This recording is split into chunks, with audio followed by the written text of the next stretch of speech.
আরজি কর মামলায় বিরল নজির, আদালতে ইন ক্যামেরা শুনানির আবেদনে সিবিআই। বিস্তারিত জানতে অবশ্যই ভিডিওটি শেষ অবধি দেখবেন। আরজি কর মেডিকেল কলেজে ধর্ষণ খুন মামলায় তদন্তের গভীরে প্রবেশ করতে চায় CBI. CCTV footage, phone data এবং ফরেনসিক রিপোর্টের উপর নির্ভরশীল তদন্তে নতুন তথ্য উঠে আসার সম্ভাবনা রয়েছে।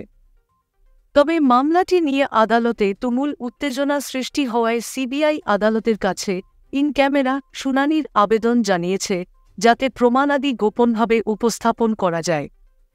মামলার অন্যতম অভিযুক্ত টালা থানার প্রাক্তন ওসি অভিজিৎ মণ্ডল এবং আরজি করের প্রাক্তন অধ্যক্ষ সন্দীপ ঘোষের পক্ষে জামিনের আবেদন করা হয়। কিন্তু সিবিআই পক্ষ জোর দিয়ে দাবি করে যে অভিযুক্তদের বিরুদ্ধে তথ্যপ্রমাণ লোপাট ও নথি জাল করার অভিযোগ রয়েছে। সিবিআই জানায়, বিরলের মধ্যে বিরলতম পরিস্থিতির কারণে মামলাটি অত্যন্ত সংবেদনশীল, তাই ইন ক্যামেরা শুনানির প্রয়োজন।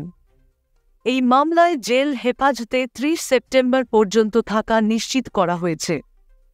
তদন্তে আরও তথ্য সামনে আসার অপেক্ষায় রয়েছে সিবিআই।